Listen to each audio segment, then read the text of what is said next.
land. So it's not about both land, it's about occupied and occupier. That's the side of the Palestinians, that's the side that we see.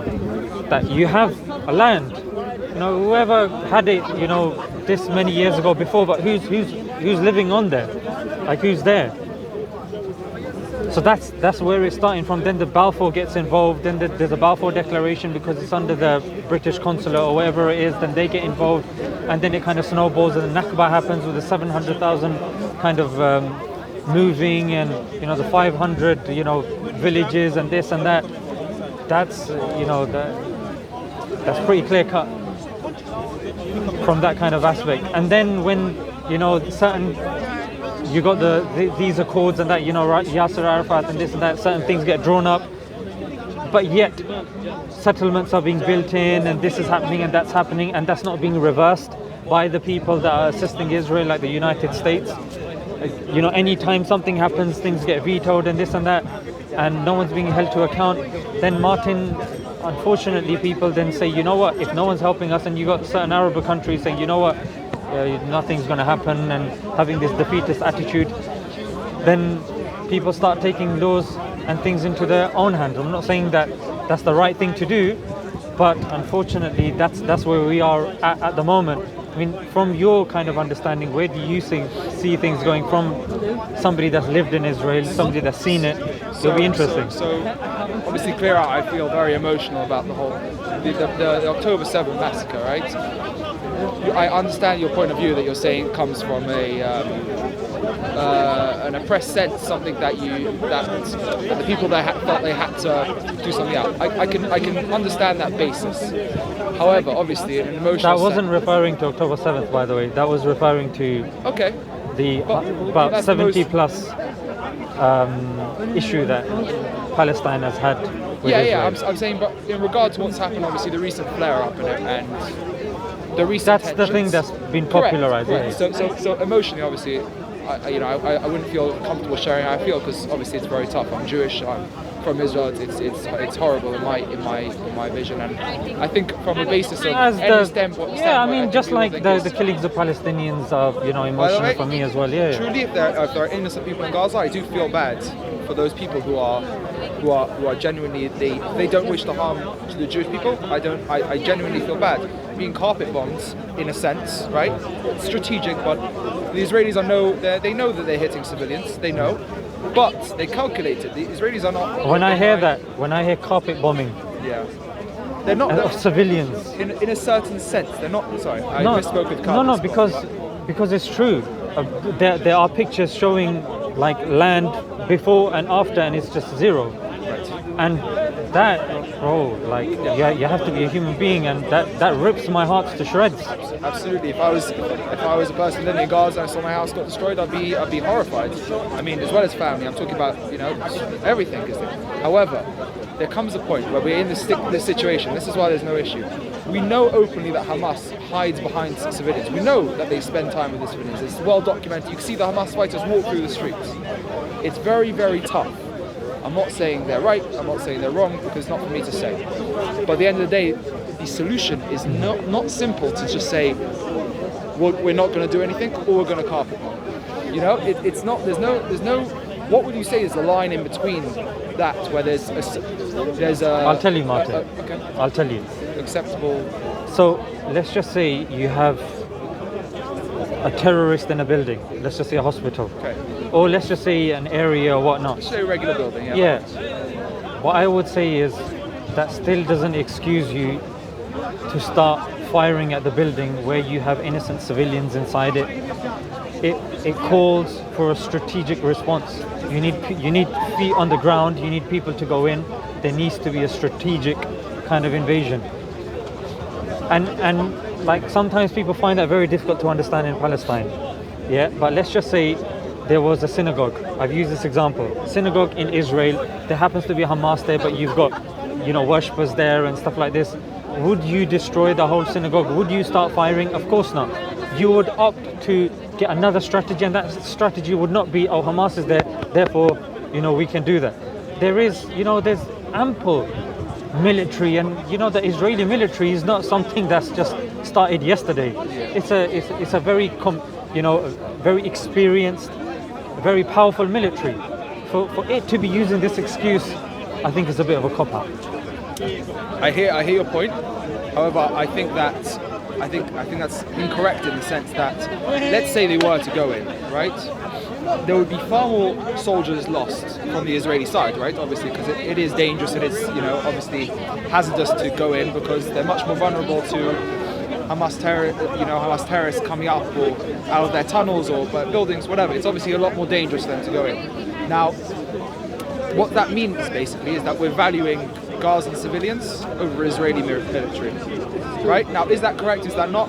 It's not for me to say, but from an Israeli standpoint, you can see how they're weighing up the options, right? By the way, before all this, but remember, Hamas have chosen to keep the civilians next to them. It's not like they just happen to be there. It's clear cut that they choose to be in those areas. Which, by the way, and I can understand, if I was going up against the Israeli military, I would also want some sort of defense. Is it wrong? 100%. To understand why they do it, it's very smart of them.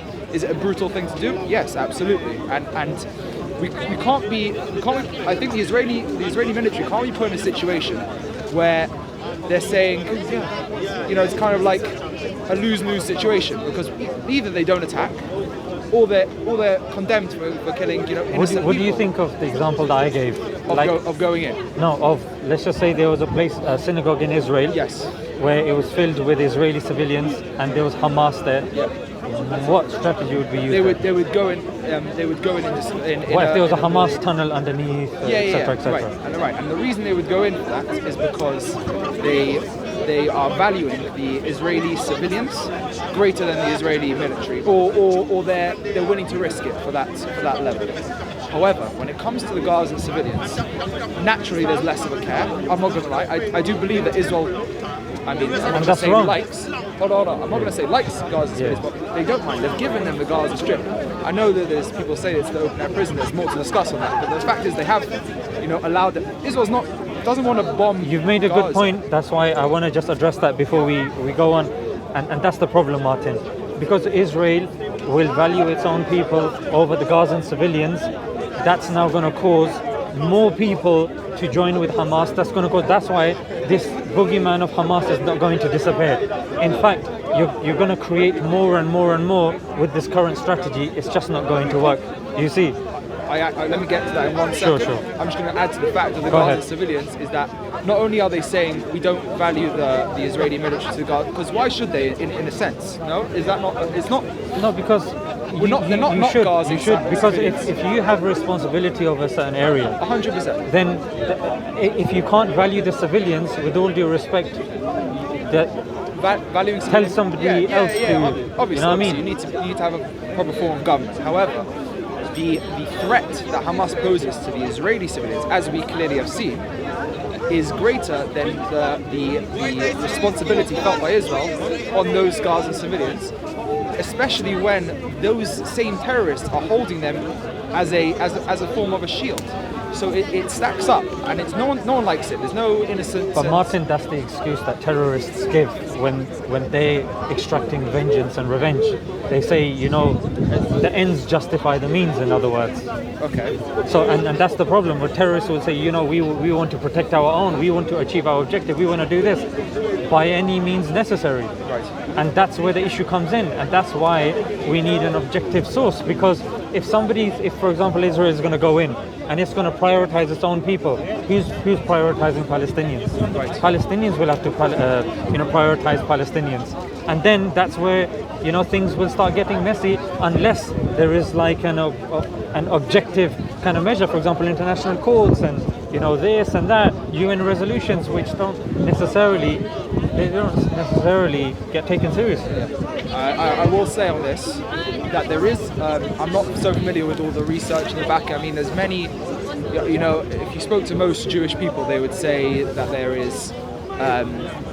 Hamas are using this for weapons and that for weapons, and any aid that goes straight to Hamas. Very possibly true. I'm not sure.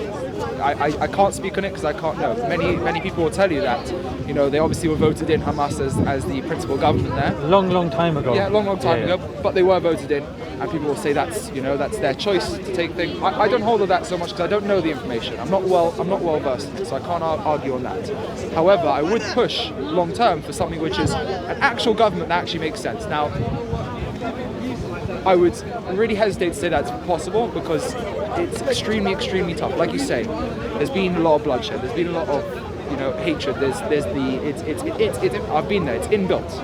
I'm as a foreigner. I can't say that I haven't been to Israel. I've felt the hatred. The friction. I wouldn't say hatred. The friction between the Jewish and the Palestinian. A lot of love as well. I've seen a lot of Palestinians getting along, a lot of Arabs getting along with Jewish people. There's a lot of good things. However, there is that inbuilt tension that goes back for years. Don't conflate the two, yeah? So you've got Arabs and Israelis, then you've got Muslims and the Jews. Okay. So Muslims and the Jews, that transcends Israel. That transcends the whole kind of Israeli conflict. Okay. Yeah? Because Muslims and the Jews, I mean, that's when you start going into scripture, and there's ample evidence to suggest that the Jews and the Muslims and Christians were living harmoniously together. Yeah? And one of the wives of the Prophet, peace be upon him, she used to be a Jew as well. And the thing is, you've got Maimonides, and you're probably familiar with these.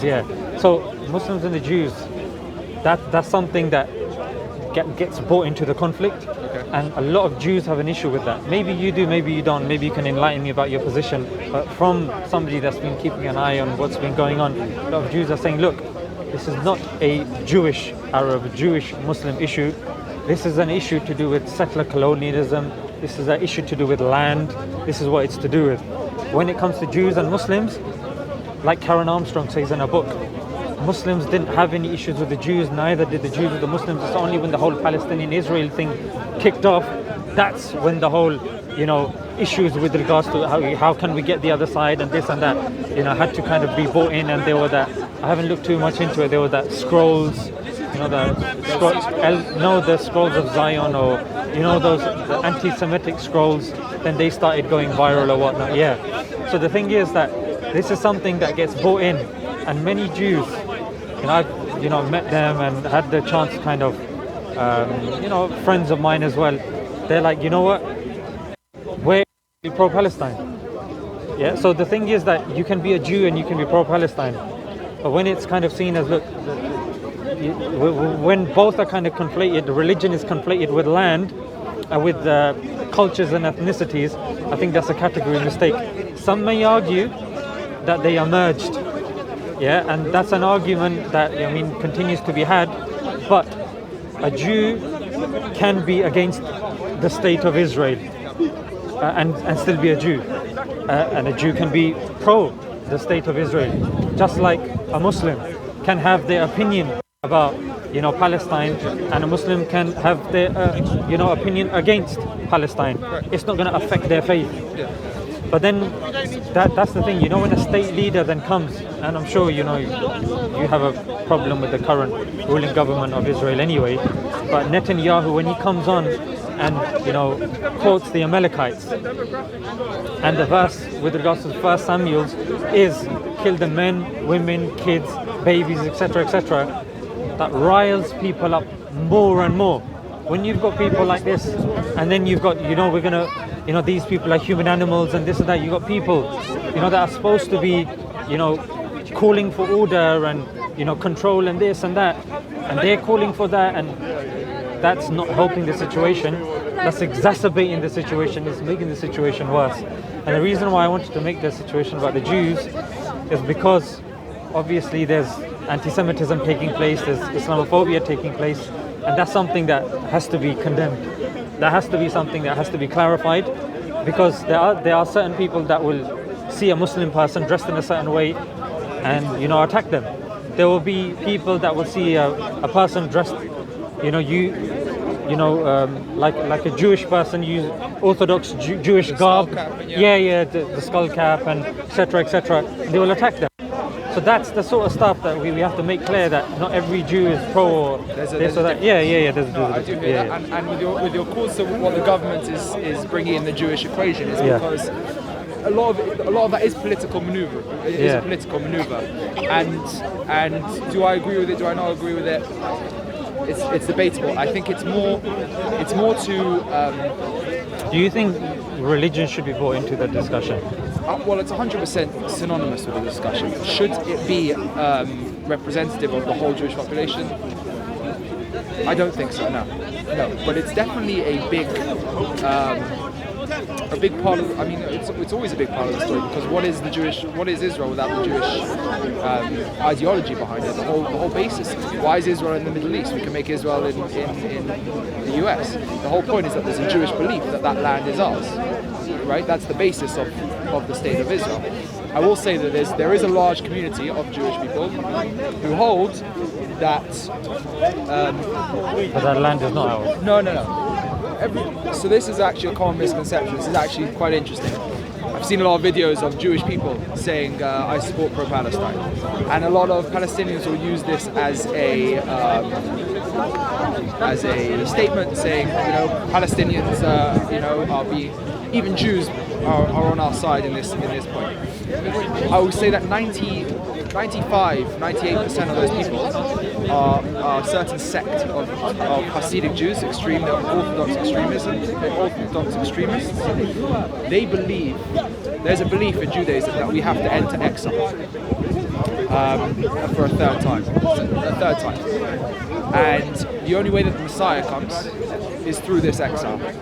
Now, if we have a state of Israel in the exile, I don't know the exact details, but it says that we can't have a state of Israel in this time, in some way, and therefore they are calling for the abolishment of Zionism and the state of Israel, because they believe that without the state of Israel, we will achieve the Messiah, which is the ultimate aim, sooner.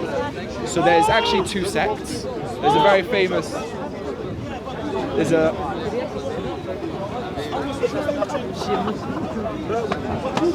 Right? I thought the guy got bottled. Yeah. That's what I was looking. That's the way he was making the noise. Yeah. Yeah. There's a very strong Hasidic movement in Stamford Hill by Tottenham.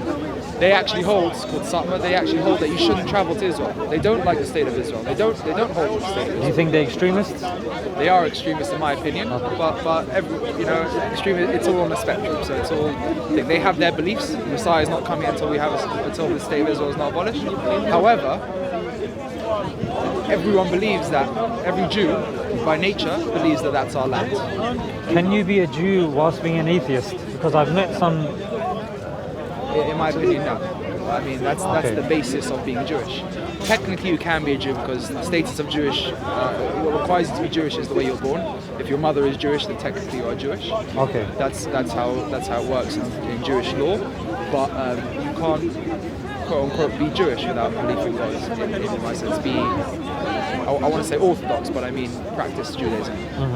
But so that sect that you see are people who call they're pro-Palestine for the reason of they want to abolish the Messiah, abolish the state of Israel for the Messiah. And what's the ultimate aim of the Messiah? That they'll retake the land. Yeah. So when they Which say land though?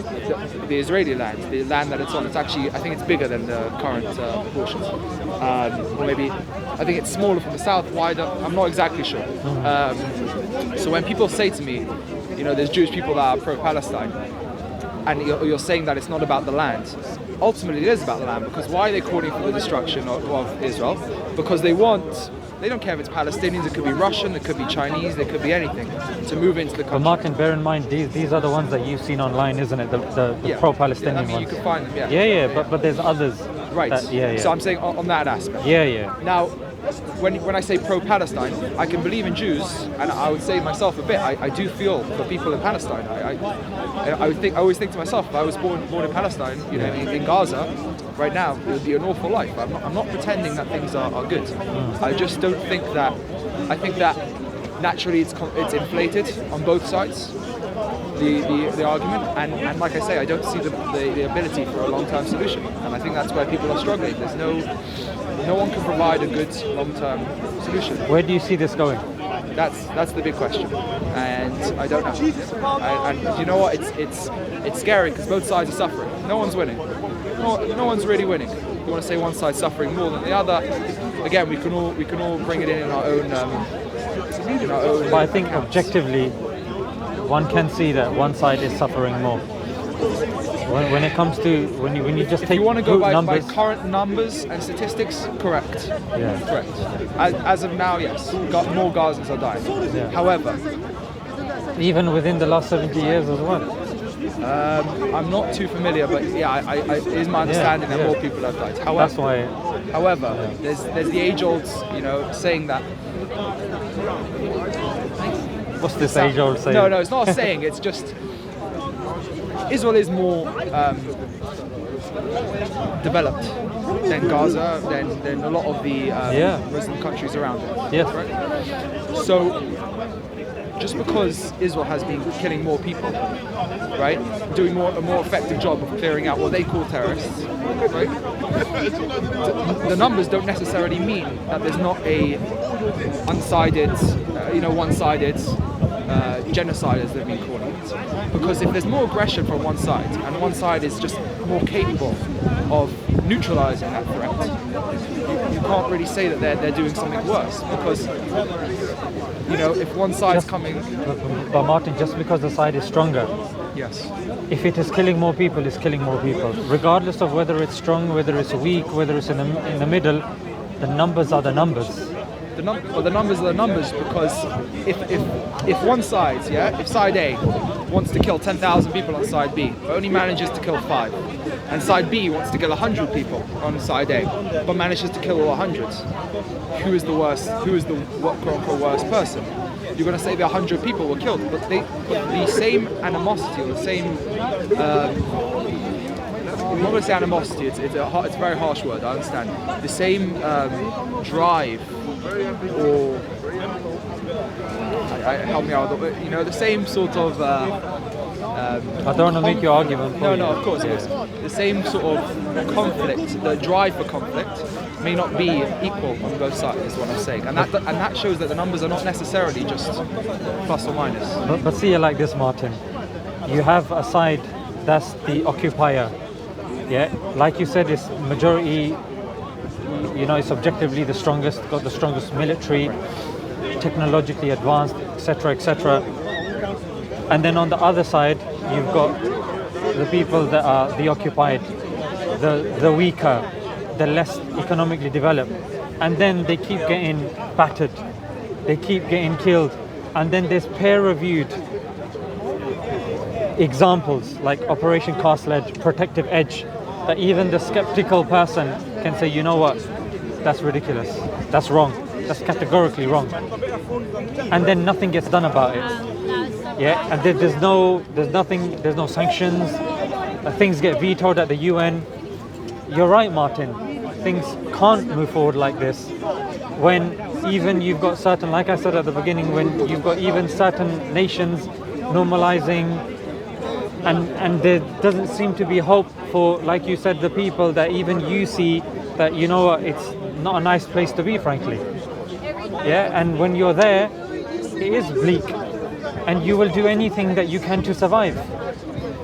And what that looks like, is that good, is that bad? I mean, who can say unless verified information comes, but it's not, I agree with you, it's not going to improve until especially, like Israel is a democracy, yeah? It's, got a developed army, it's seen as responsible, etc. So it's held to a higher standard than, say, Hamas, yeah, or say, the others. So if that's not being done, no sanctions are being placed on them, things are rosy cozy.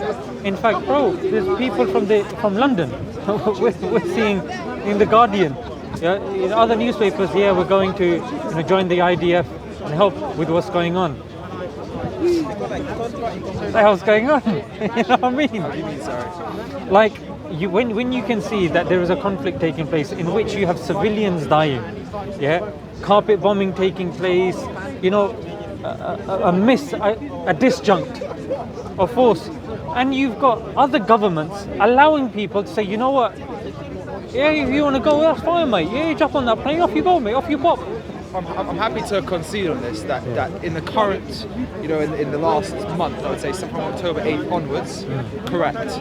There has been obviously Israel is in a much better position right now.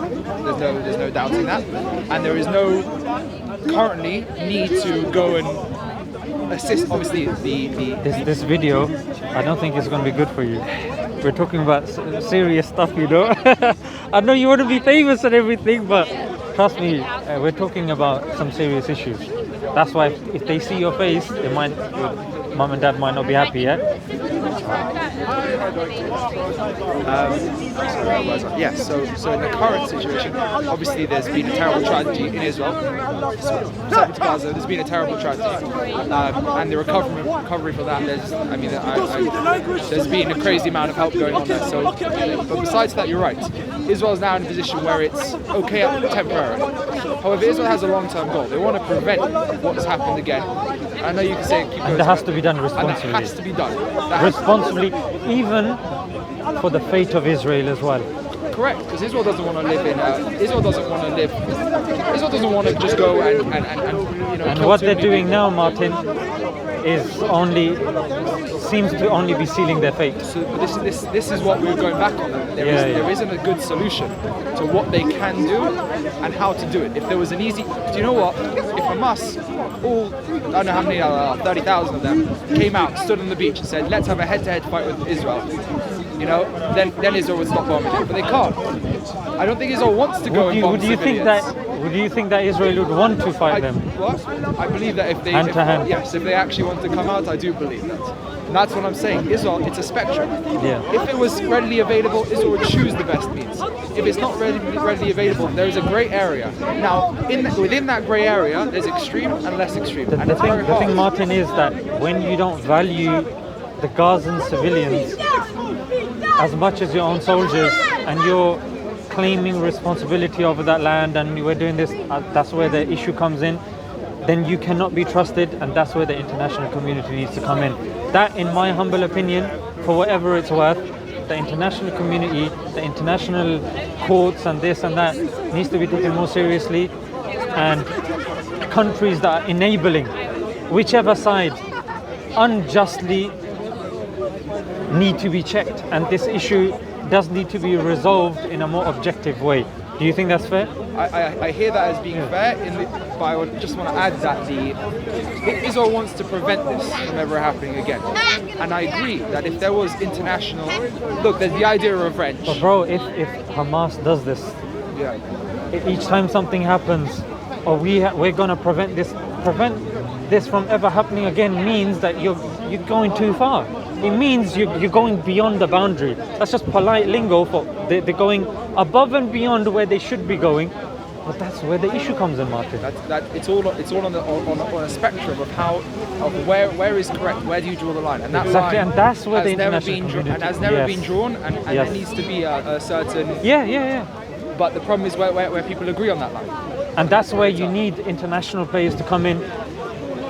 And I don't think that's... It's not acceptable to say that nothing is to be done. It's not acceptable to say that everything should be done, meaning in an aggressive way from the Israeli military.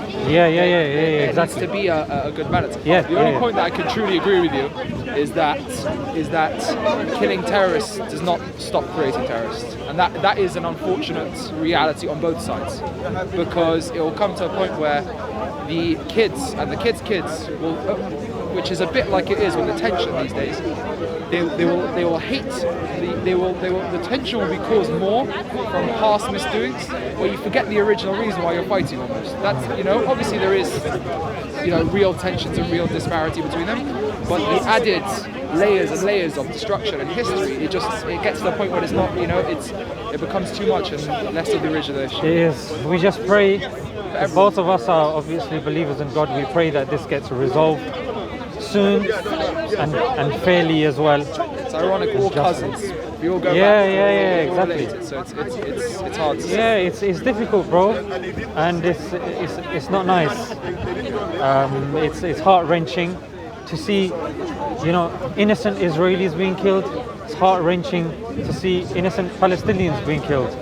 And there's no ifs or buts. There's no qualms about that. And we obviously need to work towards a solution. We hope that we can, without inflaming tensions and making the situation worse, like certain people are doing. I pray that a feasible solution comes around where everyone feels just and long term it can actually be sorted. Martin, Thank you very much. It's been an honour. thank you. What was The your honour's name, sorry, mine. again? Zishan. Zishan. Nice to meet Pleased you. to meet you. Thank you. Thanks. Abdul Kareem. Can we get a picture with you? Sorry? Can we get a picture? Come on, we have let's a do it. picture? Yeah, let's Yeah. do it. Still. MashaAllah. Oh, sorry.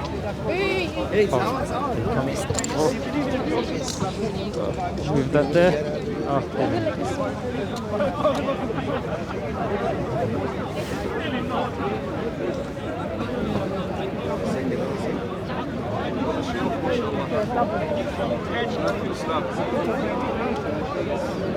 Is your dad doing a documentary?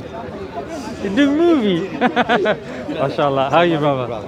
We came for Ali Dawah, you and Muhammad Hijab. We don't get to see them, right? Yeah, Muhammad Hijab doesn't come. No more? Ali, inshallah, yeah, he doesn't come anymore. Muhammad Hijab. From America, you know, I listen to this guy. I MashaAllah. love you guys. MashaAllah. Barakallahu feek. Bless you guys. Ameen. Say hello to both of them if you see. Inshallah. Ali should be here next week. Oh, yes? Yeah. Are you here next week? I'm going to be here. Inshallah. I'm going to be here till end of the month. Inshallah. I'll see you guys. Thank you very much, brother. Assalamu alaikum. MashaAllah. Assalamu alaikum. Yes, MashaAllah.